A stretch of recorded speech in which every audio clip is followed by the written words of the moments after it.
Mesdames, Messieurs, bonjour. Et je voudrais tout d'abord remercier les organisateurs, surtout les remercier de m'avoir programmé aujourd'hui et non hier. J'ai échappé à Antoine. J'espère qu'Antoine n'est pas prévu à la fin de la journée. Alors, déjà, un petit commentaire sur le titre. Je suis assez sceptique quand on parle d'effondrement au singulier. Tout simplement parce que l'effondrement est censé découler d'analyses très différentes les unes des autres qui se cumulent. Et puis, puisqu'Agnès est partie, je peux y aller, un effondrement un peu à la manière d'Yves Cochet, ça, je n'y crois pas du tout. Que sur toute la Terre, du jour au lendemain, tous les supermarchés soient vides, ça me semble assez sujet à caution. En revanche, nous sommes déjà dans une dynamique d'effondrement. Il suffit simplement de voir les dirigeants dont on se dote, de grands intellectuels, des gens très sages, pour voir que c'est parti. En fait, on accepte des choses qu'on n'aurait absolument pas pu accepter il y a 10 ans, mais surtout on les produit. C'est bien pourquoi il y a effondrement. Puis il n'y a pas d'alternative entre effondrement et mutation. Si je décline effondrement au pluriel, il est sans doute très lié à des mutations. Encore que, justement, une des premières choses, alors je commentais plutôt le terme crise, mais souvent on rabat le mot mutation sur le mot crise, et c'est très gênant. Alors, première question, est-ce qu'on connaît, est-ce qu'on traverse vraiment une crise? Si vous le pensez, vous êtes fondamentalement optimiste et en fait irrécupérable. Parce qu'il ne s'agit pas du tout d'une crise. Une crise, c'est un passage, c'est un moment charnière. On abandonne une normalité et on bascule vers une nouvelle normalité. Or, si précisément on peut décliner effondrement au pluriel, c'est parce qu'on va mettre un certain temps, très probablement, même très long, à rentrer dans une nouvelle normalité. Et surtout, ce qui change complètement, c'est qu'on est en train de faire basculer le système Terre et de débarquer en quelque sorte sur une Terre qui sera beaucoup moins réceptive à l'espèce humaine et aux autres espèces. Et ça, c'est l'enjeu. Et cet enjeu-là nous amène sur une durée indéfinie. Donc, parler de crise, c'est s'illusionner. C'est ne pas comprendre que le monde, ou la Terre plus exactement, est en train de changer sous nos pieds. Si on ne comprend pas ça, on ne comprend pas ce dont il s'agit pour le moment. Alors, je vous ai rappelé que la température augmentait de 2/10. Il faut que vous sachiez qu'à l'échelle mondiale, ces 2/10, c'est assez facile. Ça me permet d'aller très vite sur ma première remarque, si vous voulez. Eh bien, nous avons connu une augmentation de 2/10 depuis la fin du 19e siècle jusqu'au seuil des années 50. C'est tout simplement la fin du précédent petit âge glaciaire. On a ensuite connu un plateau et vers la fin des années 70, début des années 80, eh bien, l'ascension en termes de température moyenne démarre vraiment, et ça, c'est la conséquence de nos émissions de gaz à effet de serre, et on va connaître une augmentation de la température de 8/10 en 4 décennies. Donc 2/10 par décennie. Ça, c'est gigantesque. C'est une véritable accélération. Alors, pour bien comprendre que l'on bascule dans la très longue durée, bien, imaginons qu'on connaisse une augmentation de la température toujours moyenne d'ici à la fin du siècle de 3 degrés. Eh bien, cela nous amènera, suivant les modèles, entre une température moyenne de 3,5 à 5 degrés vers la fin du premier tiers du prochain siècle, voire le milieu du prochain siècle. Et à partir de ce moment-là, on sera parti pour au moins 5000 ans en termes de température, avec ensuite un très lent décrescendo. Ça n'est pas une crise. C'est le système Terre qui bascule, qui change d'état. Ça n'a rien à voir avec ce qu'on appelle une crise. Et pour vous le montrer, eh bien, une manière assez simple de raisonner, c'est de s'interroger sur cette fameuse barre des 2 degrés. Pourquoi ne devrait-on pas dépasser, sans doute avant la fin du siècle, la probabilité qu'on atteigne les 2 degrés, c'est entre 2040 et 2060. Eh bien, tout simplement parce que pendant le quaternaire, c'est-à-dire pendant les 2 600 000 ans qui nous précèdent, où nous avons connu une alternance entre des cycles glaciaires longs et des interglaciaires courts, jamais la température sur Terre n'a excédé, par rapport à la température moyenne de la fin du XIXe siècle, n'a excédé plus de 2 degrés. En d'autres termes, si la température monte au-delà de ces 2 degrés, on va entrer dans une température moyenne à laquelle toutes les espèces qui vivent sur Terre ne sont pas adaptées. C'est ça que cela signifie. Quand vous passez d'une période glaciaire à une période interglaciaire, déjà la température évolue en général, il y a quelques exceptions, mais plutôt plus d'1 degré tous les 1000 ans, et là, les espèces remontent vers les pôles, évidemment, surtout l'hémisphère nord, puisque les continents ils sont plus importants en termes de superficie. Et en fait, quand le phénomène inverse se produit, eh bien, en gros, l'essentiel de la vie se réfugie entre les tropiques. D'accord ? Donc le vivant sur Terre est un. Vous savez que pendant les dernières canicules de juin et de juillet, les abeilles cherchaient des linges mouillés pour se rafraîchir. Donc effectivement, si nous excédons cette borne, c'est effectivement extrêmement dangereux, et je vous donnerai quelques indications tout à l'heure. Autre raison de cela, c'est que si l'on excède ces 2 degrés, eh bien, on risque très fortement un emballement du système. Ce qui caractérise notamment le système climatique, ce sont c'était redit hier, j'en suis désolé pour Antoine, mais des rétroactions positives.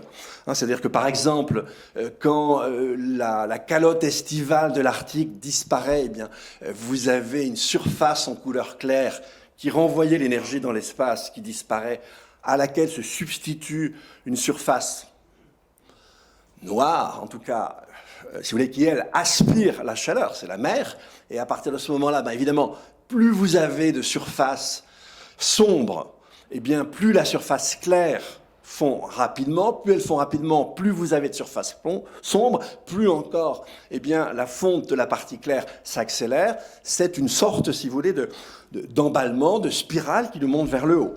Alors, ces spirales-là ne sont pas forcément toujours automatiques. Dans ce cas-là, c'est automatique. Les hommes n'y sont pour rien. Mais une des autres spirales possibles, c'est la disparition de l'Amazonie. Et là, heureusement, nous avons élu Bolsonaro, qui s'occupe du sujet avec une certaine obstination. Alors,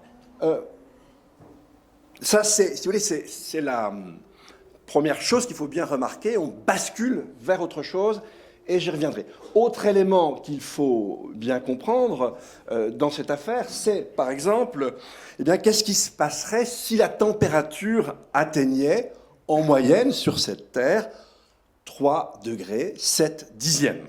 Eh bien, à partir de ce seuil, par exemple, dans l'est de la France, je vous rappelle que la Belgique n'est quand même pas très très loin de l'est de la France, eh bien, la température, les points de température estivale pourraient aller de 50 à 55 degrés. Je vous rappelle que toutes les plantes cessent leur activité de photosynthèse entre 40 et 45 degrés. Je ne vous dis pas le rendement céréalier, très vite vous n'aurez plus de céréales de toute façon. Donc c'est vraiment un scénario qui commence à devenir un scénario cauchemar. Maintenant, si je me porte un peu plus au sud, vers l'Asie, eh bien, à partir de ce seuil de température, dans les régions au monde où vous avez aujourd'hui une accumulation d'humidité très forte et de chaleur, quelques degrés en plus saturent les capacités de régulation du corps humain. En d'autres termes, pendant l'été,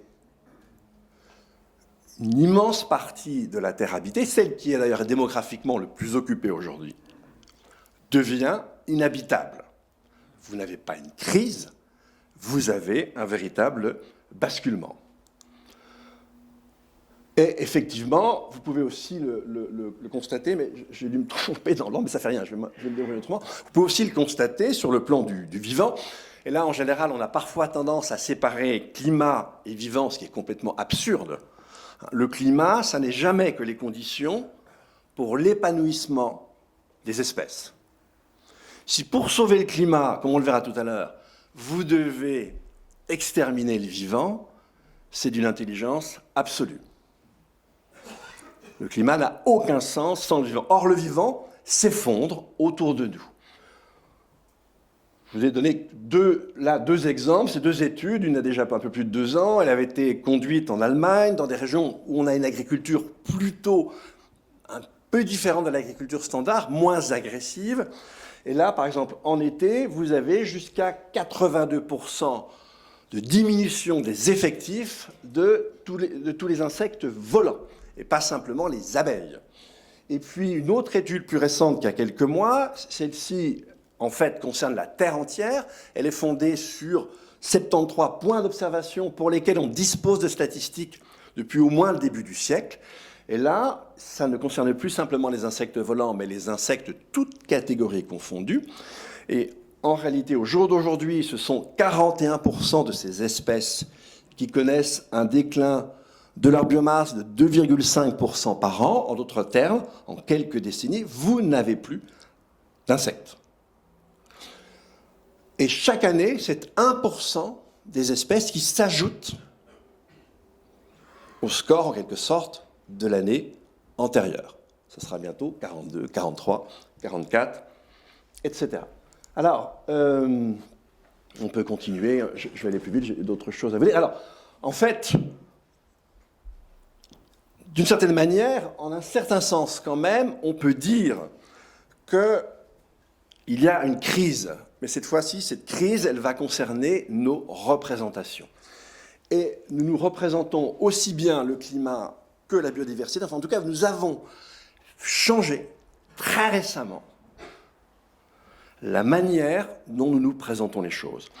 De façon traditionnelle, que ce soit pour le climat ou que ce soit pour le vivant, et pour des raisons qui sont différentes, eh bien, on imaginait être confronté à un problème au long cours. C'est aussi ce que je viens de vous dire. Un problème à long terme. Par exemple, le GIEC, l'IPCC, lorsqu'il produisait un rapport, nous indiquait toujours l'évolution de la température à la fin du siècle. En fait, ça a été une erreur majeure. Dans l'esprit des gens, ça voulait dire que le changement climatique concernait la fin du siècle. C'était donc un problème distant, un problème lointain. En d'autres termes, nous avions largement le temps de réagir. Eh bien, déjà pour les climatologues eux-mêmes, les scientifiques du climat, les choses ont changé durant la décennie 2000. Pour une raison très simple, c'est qu'ils se sont aperçus que, en fait, le problème n'était pas seulement celui de la durée théorique d'une molécule de dioxyde de carbone dans l'atmosphère entre un siècle et demi, mais c'était la perturbation au long cours des cycles du carbone. Dans, par exemple, 10 000 ans, vous aurez toujours 35% de ce que nous aurons émis dans l'atmosphère. Or, ce qu'il faut bien comprendre, ce n'est pas forcément les mêmes molécules. Mais en tout cas, on agit sur le temps long. Effectivement, sur le temps très long. Mais du coup, ça veut dire que chaque année qui passe, l'espoir que l'on a de stabiliser la température moyenne à un certain niveau s'éloigne. Chaque année, une fenêtre d'action se referme. Et à partir de ce moment-là, on a commencé à comprendre que même si le phénomène a à voir avec le temps long, en revanche, il nous pose un défi dans le temps court, le temps très court. Et c'est par exemple ce que a signifié le fameux rapport spécial, le 15e, sur la cible des 1,5 et des 2 degrés. Que la chose soit claire, si on veut pouvoir atteindre, ou plutôt ne pas dépasser les 1,5 degrés encore, il faudra recourir à ce qu'on appelle les émissions négatives, j'y reviendrai tout à l'heure, eh bien, il faudrait baisser nos émissions d'ici à 2030, entre 45 et 58% à l'échelle mondiale, plus évidemment pour un pays comme la Belgique. Si vous voulez, grosso modo, baisser de moitié les émissions belges d'ici à 2030 ou les émissions mondiales, c'est bien évident, vous le comprenez, que si vous commencez en 2029, vous n'avez aucune chance. Ça signifie qu'il faut stabiliser les émissions en 2020, je vous rappelle que nous sommes presque à la fin de 2019, et qu'à partir de 2021, il faut baisser d'au moins 4% par an, 4% par an, alors qu'elles augmentent de 2%, 4% par an, les émissions. Donc le climat, c'est aujourd'hui. Ça n'est pas après-demain. Et on va voir ce que là suppose, c'est effectivement très exigeant. Et on a commis la même erreur de raisonnement, en fait, avec le vivant. On était parti sur l'idée que nous entrions dans une 6e extinction, après les 5 extinctions massives d'espèces qu'on a connues dans l'histoire de la Terre. Ok, très bien. Mais qu'est-ce que cela signifie? On disait, quand il y a extinction, ça veut dire qu'il y a 75%, dans un pas de temps en fait très long dans le passé, qui ont disparu. Donc on se disait, on est très loin. Et depuis quelques années, les études se précipitent, notamment sur l'entomofaune, c'est les exemples que j'ai pris, pour nous montrer que non, on constate déjà un effondrement des populations extrêmement rapide. Et effectivement, cet effondrement des populations, lui, débouche après sur un taux, enfin sur une accélération très prononcée du taux d'extinction des espèces. Donc en fait, la dynamique destructrice, elle est là, déjà là, elle est à l'œuvre. Et donc là encore, on est passé du temps long au temps court. Et un temps court qui ne ménage effectivement qu'un temps court à l'action, alors même qu'il conviendrait de revenir sur des aspects structurels tout à fait fondamentaux. Alors, autre signe d'accélération, vous regardez simplement les catastrophes naturelles, tornades, cyclones, vagues de chaleur, vagues de sécheresse, incendies, inondations aux États-Unis. Dans les années 80, en gros, vous avez 3 milliards. On passe à 20 milliards de dollars durant la première décennie. On passe à 40 milliards de dollars durant les 5 premières années de l'actuelle seconde décennie du siècle. Et ça explose après. Ça oscille entre 100 et 200 milliards de dollars. Vous voyez que l'accélération est là, elle est tout à fait là. Et vous l'avez aussi en termes de température. Désormais, et depuis 2018, vous avez des vagues de chaleur qui ne sont plus localisées. 2003, c'était l'ouest de l'Europe. 2007, une partie de l'Australie. 2010, une partie de la Russie. 2018, 2019, les vagues de chaleur s'étendent à tout l'hémisphère nord. Et vous avez eu à Paris une température de 42,3 durant le second épisode caniculaire de l'été fin juillet. Et fin juin, vous avez eu dans le sud de la France un petit village jusqu'à 46 degrés, avec les vignes de pas tous les cépages qui ont grillé sur place. N'oubliez pas ce que je vous ai dit sur la photosynthèse. Donc effectivement, nous sommes, et c'est le moins qu'on puisse dire, nous sommes dans cette question de l'urgence. Alors, évidemment, que conviendrait-il de faire? Là, c'est un diagramme qui a été publié par un site d'information qui est assez intéressant. En général, il s'appelle Novetic, mais derrière, c'est une étude d'un bureau d'études qui s'appelle BL Évolution. Évidemment, si en 10 ans, vous devez, pour la France, réduire de 63% les émissions, évidemment, vous ne le faites pas, ou alors vraiment à la marge, avec des techniques. Le renouvelable, c'est entre 20 et 25 ans, la durée. Largement au-delà du pas de temps. Si vous regardez un barrage, on est au-delà d'un siècle. Vous allez me dire, bon, on va s'en sortir avec le nucléaire. Oui, quand on arrive à construire un EPR, ce qui n'est pratiquement jamais arrivé, ce qui n'est même jamais arrivé, parce qu'on ne sait pas si les Chinois, s'ils fonctionnent ou pas. Donc c'est au moins 10 ans. On est largement au-delà du pas de temps, et sans parler, évidemment, des autres problèmes. En fait, non. La seule chose que nous aurions à faire, c'est changer drastiquement nos comportements. Plus de voyages aériens, en tout cas domestiques. Les voyages aériens à plus long cours, il faut les restreindre. Plus de voitures, plus de feutres pour Antoine, c'est une bonne chose pour moi, etc., etc. Et donc c'est extrêmement exigeant, si tant est qu'on veuille le faire. Alors, là c'est Harvey, parce que cette fois-ci vous avez des inondations, si vous voulez, qui sont... En fait, incendies, inondations qu'on connaît désormais depuis à peu près 2 ans, 3 ans, 4 ans, sont totalement hors normes. On n'a jamais été confronté. Là, d'où le coût, parce que c'est une région extrêmement habitée, avec énormément d'infrastructures au sol. Donc effectivement, le coût est très élevé. Si un équivalent de l'inondation du début du XXe siècle se reproduisait en France, à Paris, les autorités publiques ont calculé le coût, ce serait 28% du PIB français. Si vous travaillez dans la réassurance, bonne chance. Là, les surprises, évidemment, sont cognitives aussi. J'adore c'est un cyclone Ophélia en octobre 2017. Ce cyclone démarre au nord de l'Espagne, mais en fait va jusqu'au nord de la Norvège. Mais il était tellement impossible, selon nos modèles,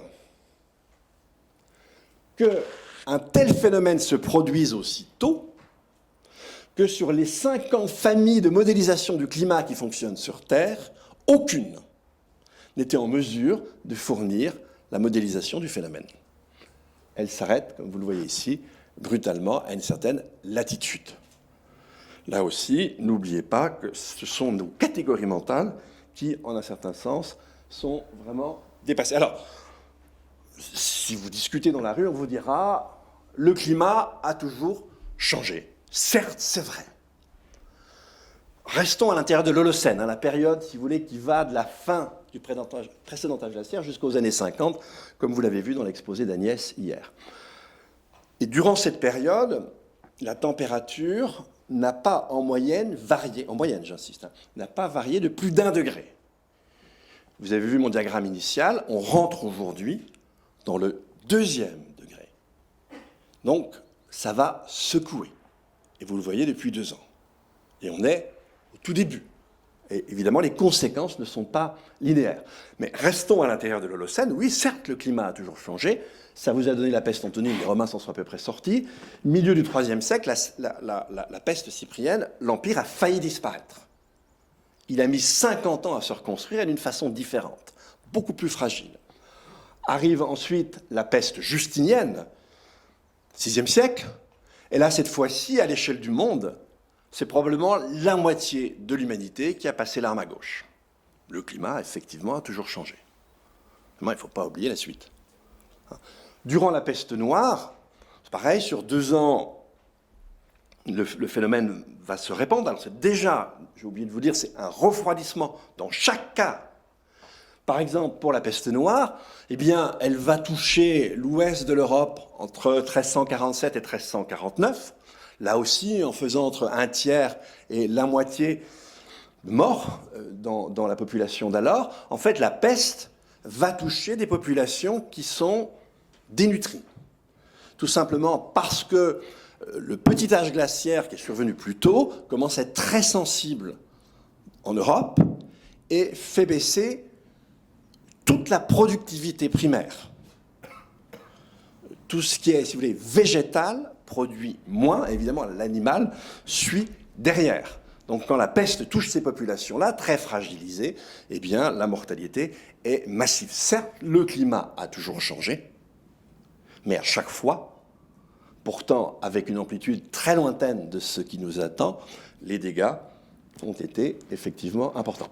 Alors, évidemment, 3e mantra, les technologies vont nous sauver.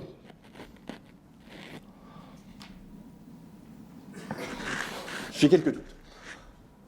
Tout d'abord, ce sont elles qui nous ont perdus. Les problèmes qui sont les nôtres sont directement liés à la puissance des technologies associées au marché, à notre aptitude à transformer l'écosystème qui nous permet de vivre. Je veux bien que le meurtrier se change en sauveur, mais c'est très sujet à caution. Premièrement, pourquoi ? Parce que qu'est-ce qu'on peut attendre des technologies ? On peut attendre des technologies qu'elles mettent au point des services et des objets nouveaux. Des services et des objets nouveaux, c'est systématiquement des flux de matière et des flux d'énergie additionnels. Qu'elles nous permettent de produire les objets et les services existants à moindre coût en termes de ressources, énergie, matière. Parfait, c'est effectivement ce qui se produit, mais du coup, ces objets, ces services voient leur accès au marché baisser, et donc le nombre d'usagers augmenter. C'est ce qu'on appelle l'effet rebond. Donc si vous regardez ces deux choses-là, ben non, ce sont la source du problème, pas la solution. Alors vous allez me dire, mais non, on peut aussi, par exemple, eh bien, substituer à des services naturels, écosystémiques, des services artificiels. Effectivement, c'est ce qu'on a fait avec le procédé Haber-Bosch, quand on a pu synthétiser la captation de l'azote de l'air et le transformer en engrais. On a su faire ça Mais évidemment, les techniques, ce ne sont jamais que des intermédiaires au sein de la nature. Et du coup, effectivement, on va le voir, on a suscité une des limites fondamentales. Voilà, vous avez ce qu'on appelle les limites planétaires. Vous voyez en bas les flux de phosphore et d'azote. C'est la conséquence directe de nos activités. Certes, on a substitué, mais on a substitué partiellement dans un système global. Évidemment, on est incapable de changer. Et donc, on a simplement produit une perturbation beaucoup plus importante que celle dont nous étions capables avant. Alors que les techniques puissent nous sauver, j'ai quelques doutes. Si vous prenez la question du recyclage, c'est très sympa le recyclage. Mais en fait, ce qui conditionne la pertinence du recyclage, c'est le taux de croissance des flux entrants dans une société. Tant que, pour une matière donnée, tant que son taux de consommation, faut plutôt que le taux d'augmentation de cette consommation est supérieur à 1%, annuellement parlant, eh bien, ce que vous recyclez est entré dans le système économique il y a 10, 20, 30, 40 ans, même parfois 50, ça dépend de ce que vous allez recycler. Ben, évidemment, entre-temps, les flux entrants ont augmenté. Par exemple, pour les métaux, c'est depuis plusieurs décennies une augmentation de 3,8 par an. Une croissance de 3%, ça suffit pour faire doubler une quantité en un siècle. Eh bien, vous voyez très bien que ce que vous allez recycler, c'est en fait peanuts. C'est-à-dire que si vos flux ne décroissent pas, voire ne deviennent pas négatifs, ce que vous recyclez ne sert à rien. Tout ce qu'on a recyclé en termes de fer durant le XXe siècle ne nous a amené qu'à épargner 5% de la ressource primaire. Ensuite, portons-nous très rapidement vers ce qu'on appelle les émissions négatives. C'est celles qui nous garantiraient les 1,5 degrés, parce qu'en fait, on est allé trop loin pour les avoir. Ça voudrait dire qu'il faudrait produire assez rapidement la quasi-totalité de l'électricité qu'on consomme au monde avec de la biomasse. Alors, allez-y, faites-le. Vous allez voir que ce n'est pas simple. Le coût est très élevé, alors un coût pécuniaire, un coût matériaux et un coût en termes de coordination. Imaginez qu'on le fasse, ça veut dire que vous aurez alors des plantations gigantesques de forêts monospécifiques, de plantations de biscanthus, etc. Forêts dont vous savez qu'elles ont une méchante tendance à brûler. Et donc, avec cette biomasse, vous allez faire de l'électricité. Au lieu de laisser repartir le CO2 dans l'air, vous allez le capter. Alors, c'est alors un tiers de l'électricité que vous allez produire que vous allez devoir allouer au captage et à la transformation, à la solidification, la liquéfaction. On a plusieurs possibilités du CO2 capté, ensuite à son stockage. Et donc, c'est une nouvelle industrie que vous devez construire. Mais les effets à la fois, et vous avez vu ce que je vous ai dit sur la production alimentaire, en termes de concurrence des surfaces entre alimentation et production d'énergie, vont devenir extrêmement délicates. Et par ailleurs, je vous l'ai dit, eh bien, vous allez surdétruire la biodiversité. À quoi bon sauver le climat si c'est pour détruire plus encore le vivant que nous ne le faisons? C'est complètement absurde. J'ai un jeune et je passe, mais ça c'est totalement zinzin. Le GIEC vient de prendre une décision à ce sujet-là de rejet, parce que vous n'intervenez que sur un paramètre. Vous auriez à peu près ce que je vous ai montré pour le procédé Haber-Bosch, en plus important et en plus rapide. Alors, vous allez me dire, mais non, attendez, on va découpler. Hein, ça, c'est le grand mantra du développement durable. Ben, regardez le découplage, ce que ça donne. C'est une farce. En fait, depuis le début des années 2000, par point de PIB, nous surconsommons des matières. C'est-à-dire que la consommation de ressources de l'économie mondiale augmente plus vite que le PIB mondial. Effectivement, sur le plan de l'énergie, il y a un léger découplage. Par point de PIB, la consommation d'énergie baisse d'1,8. Mais compte tenu de l'augmentation de la consommation mondiale, de toute façon, le solde reste toujours largement positif. Chaque année, nos émissions de gaz à effet de serre croient d'un peu plus de 2%. etc., etc. Bon, là, c'est sur les ressources, pic pétrolier, etc. Bon, simplement, je reviens quand même 2 secondes sur la question du pic, parce qu'on nous a dit, ben non, le pic pétrolier, c'est du flan, la SPO nous a raconté n'importe quoi. Mais non, bien sûr que non. Depuis 2006-2008, effectivement, sur en gros les 100 millions de barils qu'on consomme par jour, vous n'avez plus que 75 venant du pétrole conventionnel. Le reste, c'est du non conventionnel, du offshore profond, de l'huile de schiste, gaz de schiste, pétrole de l'Arctique, etc. Si vous regardez la production principale, gaz de schiste et huile de schiste, par exemple, les États-Unis exportent aujourd'hui, enfin, produisent, pas exportent, plus de 12 millions de barils jour, ils ont dépassé l'Arabie Saoudite. Mais simplement, nous sommes sur des gisements, si vous voulez, dont la profondeur d'exploitation est beaucoup plus courte. Et de toute façon, le jour où ça va redescendre pour le conventionnel, on sera à un taux de déplétion annuel de 6 à 8%, très loin du taux de croissance, désormais, des gaz, d'huile de schiste, etc. Et en fait, il n'y a pratiquement qu'aux États-Unis qu'on peut vraiment les exploiter. Et par ailleurs, vous le voyez, ce qu'on a réussi à faire jusqu'à maintenant, c'est empiler des sources d'énergie. Il faudrait faire l'inverse. Je vous souhaite bonne chance. Alors ça, c'est sur le ROI et tout, je passe très vite, je voudrais aller à autre chose. Ça, c'est simplement pour vous mettre un peu au parfum, parce que ça ne concerne que les ressources halieutiques. Vous en avez la richesse au début du XXe siècle, mais maintenant, regardez ce qu'il en est un siècle après, et ça fait déjà 20 ans. C'est un effondrement, c'est la même chose, effondrement du vivant. C'est systématique, c'est une autre façon de montrer ce que je vous ai dit tout à l'heure. Et puis, alors maintenant, on va vous dire, mais on n'arrête pas le progrès. Ah ben, je suis désolé, moi je vous invite à lire le livre de Brian Ward, Fall of Rome, et allez simplement en France à Vaison-la-Romaine, promenez-vous du côté des ruines romaines, traversez l'Ouvèze, montez la petite colline, allez dans le bourg médiéval, et tout de suite, vous allez vous rendre compte que les conditions matérielles d'existence entre l'un et l'autre n'ont rien à voir. Le progrès, nous n'avons cessé de l'arrêter, et il n'est même pas évident qu'il ait un sens. Je vous invite à lire le livre de James Scott, Homo domesticus. Mais par exemple, l'invention de l'agriculture, c'était très compliqué, l'invention de l'agriculture. Pendant beaucoup de temps, on a cultivé de toutes petites surfaces, c'était qu'un tout petit appoint. Et puis après, on s'est en quelque sorte coincé dans le système, on n'a pas pu revenir en arrière. Mais comme il le dit très justement, si vous voulez, le fait de se faire coincer dans l'agriculture, a débouché sur un niveau sanitaire général des populations qui s'est effondré, sur une taille humaine qui s'est elle-même effondrée, sur une gamme d'expériences qui s'est totalement restreinte. Et comme on le lit toujours dans la Bible aujourd'hui, l'entrée dans le néolithique, c'est plutôt l'entrée dans une vallée des larmes. Et ça a toujours été pour nous la première phase du progrès. Bon, je n'ai pas le temps de développer cet aspect-là, mais c'est une notion à prendre avec quelques pincettes. Et le mythe occidental selon lequel l'humanité dans sa totalité va atteindre ici-bas la Jérusalem céleste, si vous y croyez, je ne peux plus rien pour vous.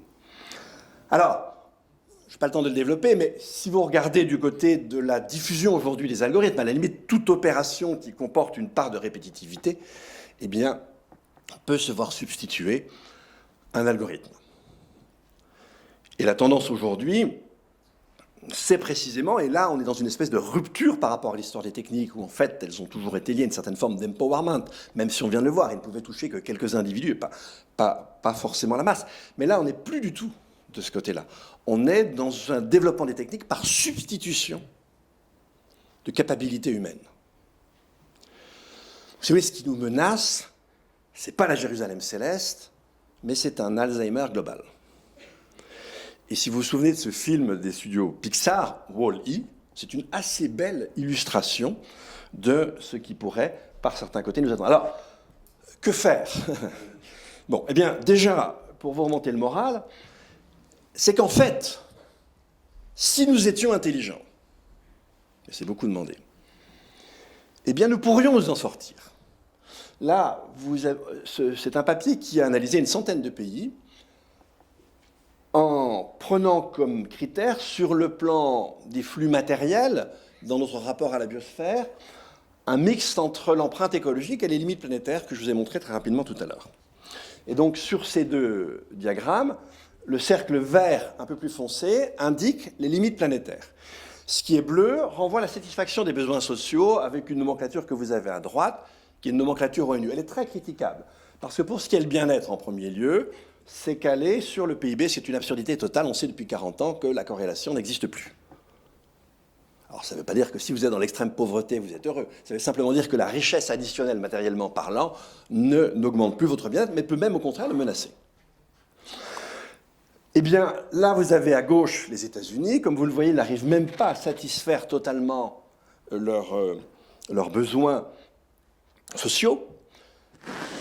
Mais en revanche, ils explosent les limites planétaires.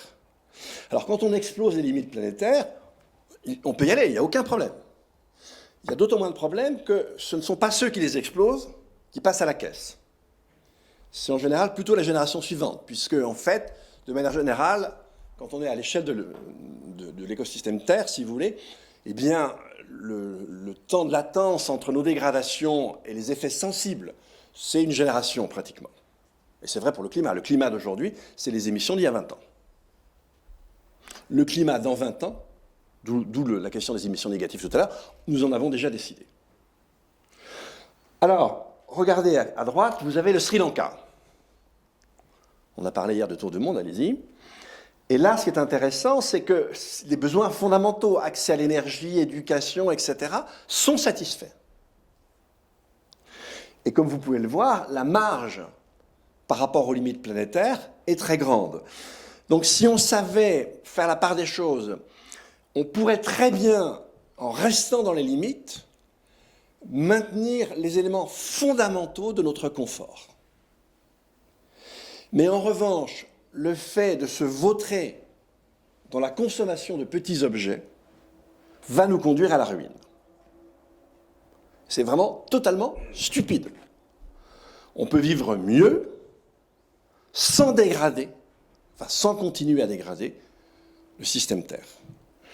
Les quelques privations ne vaudront au mieux que pour la génération qui aura le courage de les assumer.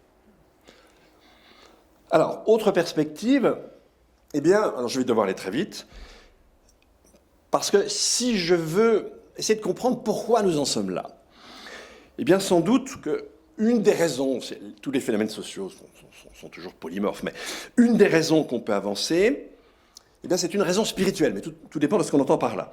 Pour ma part, je distingue, quant au mot spiritualité, deux sens différents.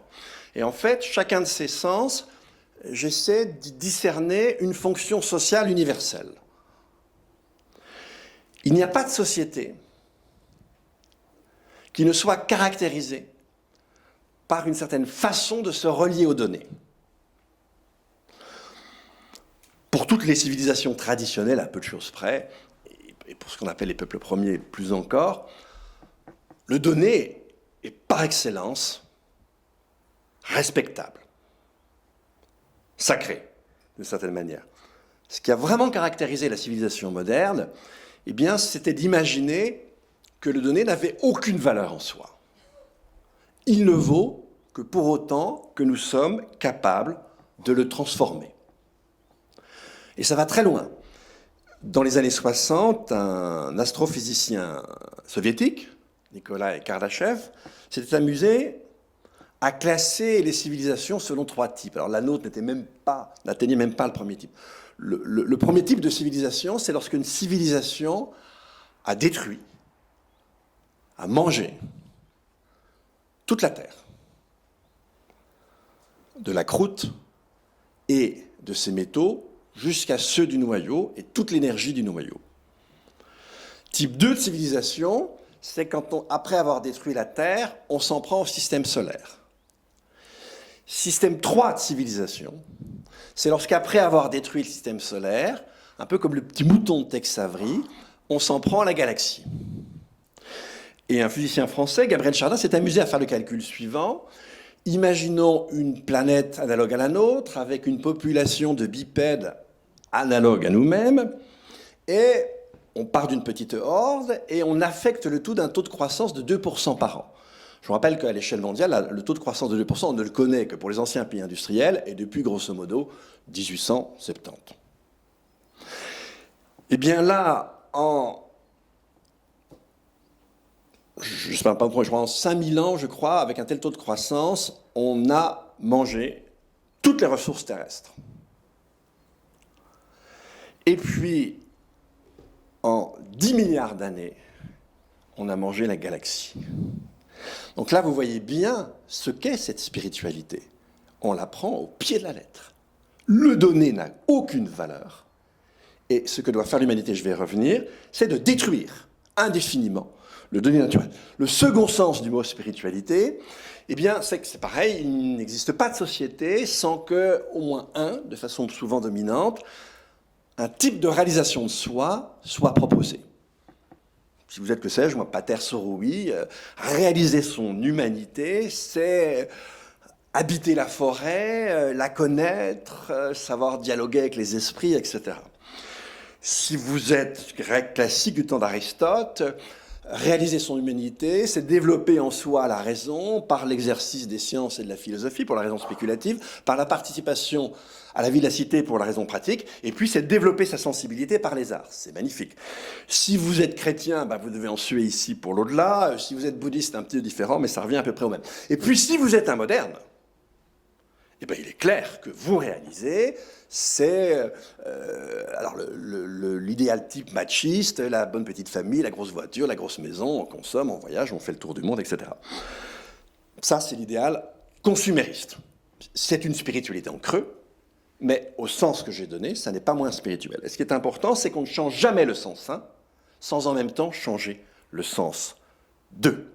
Or, et je terminerai là-dessus, nous sommes peut-être en train de changer le sens 1. Si vous voulez, le paradigme qui nous a construits, c'est le paradigme mécanique de la modernité, celui selon lequel, et quand il s'est imposé, c'est assez étonnant, c'était au rebours de tout ce que les sciences nous indiquaient, à savoir que le monde qui nous entoure n'est qu'un agrégat de particules matérielles, parthèses, extraparthèses, totalement démunies de la moindre intériorité, relié, pensait-on au départ, par une seule loi simple, celle de la gravitation, déjà celle du mouvement, ensuite celle de la gravitation.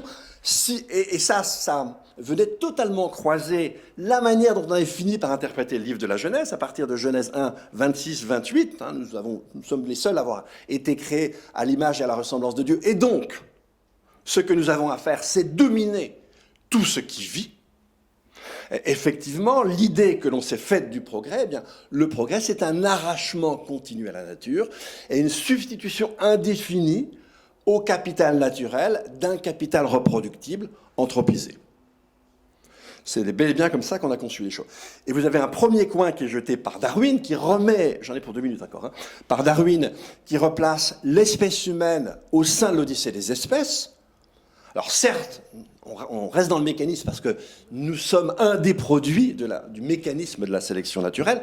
Ça se corse un peu avec la deuxième révolution, c'est celle de l'éthologie, qui, du milieu du XXe siècle jusqu'à maintenant, nous a montré que tous les critères qui étaient classiquement censés créer une différence de nature entre l'espèce humaine et les autres espèces, eh bien, tous ces critères ont volé en éclats.